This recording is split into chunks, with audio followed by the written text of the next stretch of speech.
il y a une mouche qui arrête pas de m'embêter. D'ailleurs, la dernière fois, je me suis tellement excité que j'ai cassé le bout là. Alors, dès qu'elle arrive, bam! Il n'y a plus de mouche. Parce que là, ça commence vraiment à me saouler. Alors là, je sais pas où elle est partie. Du coup, on va faire l'intro. Bonjour à tous, Ohayo gozaimasu, minasan. J'espère que vous allez bien. Aujourd'hui, on se retrouve pour une petite vidéo thread d'horreur dans laquelle je vais vous raconter une histoire qui m'a fait froid dans le dos. Vraiment, elle est horrible. D'ailleurs, c'est une histoire qui s'est passée en France, donc je pense que ça va vous procurer un petit peu plus de frissons que d'habitude. Allez, la mouche, elle est là. Je l'ai pas eu. Alors je disais que je pense que du coup ça va vous procurer un petit peu plus de frissons que d'habitude parce que c'est vrai que j'ai tendance à vous raconter des histoires qui ont généralement eu lieu aux États-Unis, mais là c'est pas le cas. Du coup je vous invite à vous installer confortablement, d'attraper vos petites collations, voilà, d'éteindre les lumières également.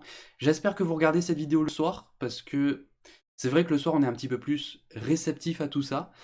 Voilà, et sur ce, bah, je lance le générique.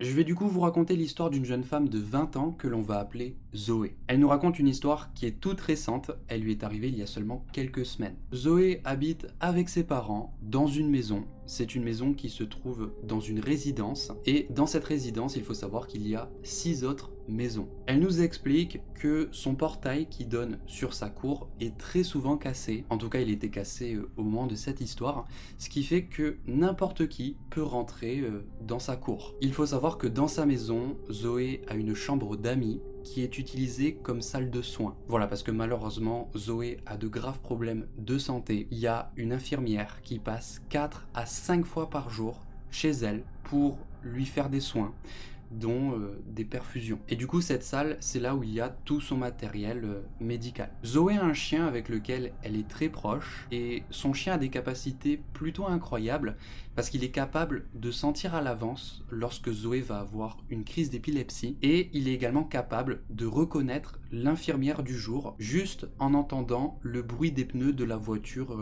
qui arrive. Autre chose, son chien n'aboie jamais, sauf quand il y a un problème. Bref, ce matin, comme d'habitude, son infirmière libérale est arrivée à 8 heures. Son infirmière, on va l'appeler Sandra. Sandra lui a fait les soins habituels, c'est-à-dire qu'elle lui a placé une perfusion d'un antidouleur, elle lui a changé ses diffuseurs d'antibiotiques, elle lui a fait une prise de sang et elle a également refait sa cassette de morphine. Généralement, elles discutent un petit peu entre elles, elles se racontent leur vie et il faut savoir que Zoé connaît très bien ses infirmières parce que ça fait maintenant 6 ans qu'elle s'occupe d'elle et donc elles sont partie prenante de sa vie. Au bout de 40 minutes, son infirmière repart et avant de partir, elle a dit à Zoé de ne pas s'inquiéter parce qu'elle sera un petit peu en retard tout à l'heure. Voilà, parce que son infirmière doit revenir à sa maison dans 4 heures. Donc elle doit revenir vers midi. Ce jour-là, Zoé était seule à la maison parce que ses parents étaient au travail. Du coup, une fois que son infirmière est partie, elle est allée à un rendez-vous. Voilà, elle avait un rendez-vous le matin. Ensuite, elle est revenue chez elle et elle s'est calée devant la télévision avec son chien. Putain, je l'ai eu! J'ai eu la mouche. Putain, ça fait plaisir. Elle m'a cassé les couilles pendant 30 ans. Regardez-moi ça, je sais pas si vous la voyez. Merde, elle est tombée cette conne. Quoi, bat les couilles. Ah putain, elle est sur mon clavier. Ah là, elle est KO mon frère. Vers 11h50, Zoé a entendu une voiture arriver. Son chien s'est directement levé du canapé et il s'est mis à grogner devant la porte. Zoé s'est également levée et elle s'est dit à ce moment-là qu'il était un petit peu tôt. Il est 11h50.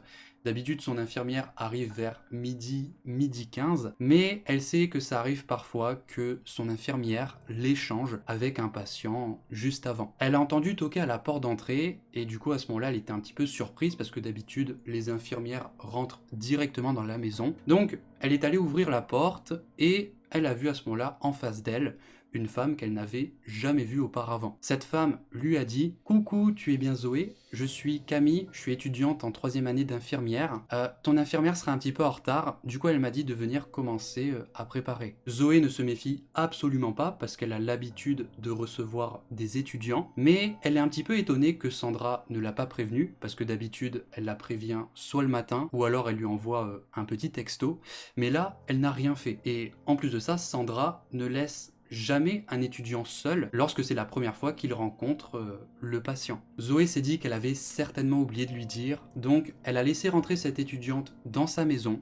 Elle lui a montré la salle de soins. L'étudiante a commencé à se laver les mains et pendant ce temps, Zoé a commencé à sortir le matériel. Le chien de Zoé se comporte plutôt bizarrement, il n'arrête pas de grogner dès que l'étudiante s'approche d'elle et il n'arrête pas de lui tourner autour. Zoé, elle était un petit peu gênée par le comportement de son chien, donc elle en est dans le salon et elle a fermé la porte pour être tranquille. Zoé s'est assise sur une chaise et à ce moment-là, elle n'a pas trop fait attention à ce que faisait l'étudiante parce qu'elle était sur son téléphone portable. L'étudiante a posé la perfusion et ensuite elle est arrivée avec une seringue à la main. Zoé a trouvé ça bizarre parce que d'habitude on nettoie son cathéter avec une seringue qui est déjà dans un emballage et là elle voit que l'étudiante n'a pas une seringue pour nettoyer son cathéter mais elle a une seringue toute préparée. Zoé l'a entendu casser des ampoules comme si elle préparait son traitement et à ce moment-là, elle a levé la tête et elle a vu que derrière l'étudiante, il y avait son traitement qui était encore scellé. Les récipients n'ont pas été ouverts. L'étudiante a commencé à se rapprocher d'elle avec la seringue pour la piquer, mais au même moment,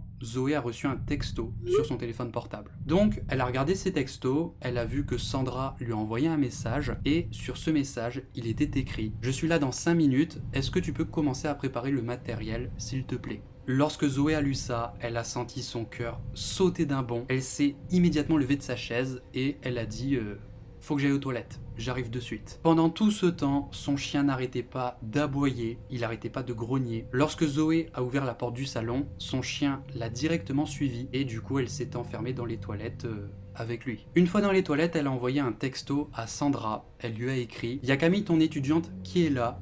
T'inquiète pas. » Quelques instants plus tard, Sandra lui a répondu qui Zoé a commencé à pleurer dans les toilettes, elle avait hyper peur. Au bout d'un certain temps, Camille est arrivée devant la porte des toilettes et elle a demandé est-ce que tout va bien ? Zoé lui a répondu oui oui. Quelques instants plus tard, Zoé a entendu sa porte d'entrée claquer. Elle est restée dans les toilettes, elle n'a pas bougé, elle a attendu et 2 minutes plus tard, elle a de nouveau entendu sa porte d'entrée. Mais cette fois-ci, elle sait qui c'est son infirmière. Zoé est sortie des toilettes en pleurant. Sandra lui a demandé ce qui s'est passé. Zoé lui a tout raconté, elle lui a montré la salle de soins et les deux femmes ont ensuite appelé la police. Les policiers sont arrivés, ils ont fouillé toute la maison, ils ont également effectué des prélèvements. Ils ont récupéré ce que cette femme avait préparé, c'est-à-dire la perfusion et la seringue qui était encore dans la salle de soins. Ils ont reçu les résultats d'analyse quelques jours plus tard et il se trouve que dans la seringue, il y avait un paralysant et la dose correspondait à une personne de 120 kg. Et Zoé, elle fait que 40 kg. Dans la perfusion, il y avait un médicament qui permettait de ralentir le rythme cardiaque, sauf que la dose était tellement concentrée que ça aurait pu arrêter le cœur de n'importe qui. À l'heure actuelle, cette enquête est toujours en cours. Cette femme n'a pas encore été retrouvée. Zoé nous a expliqué qu'elle nous mettra au courant dès qu'elle a plus d'infos. Et c'est du coup la fin de cette histoire.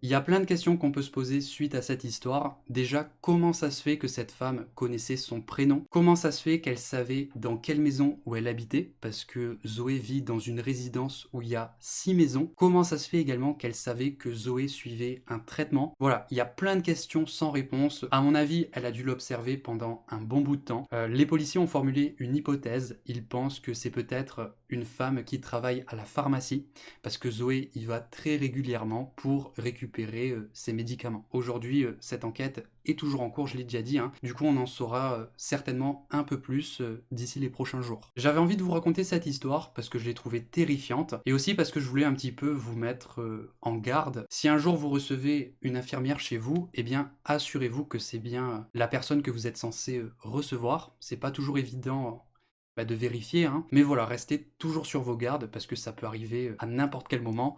Là, c'est une histoire qui s'est passée il y a seulement quelques semaines, donc ça pourrait très bien vous arriver. Voilà, du coup, j'espère que cette vidéo vous a plu. N'oubliez pas de mettre un petit like, ça fait toujours plaisir. Et moi, je vous dis à la prochaine. Allez, ciao!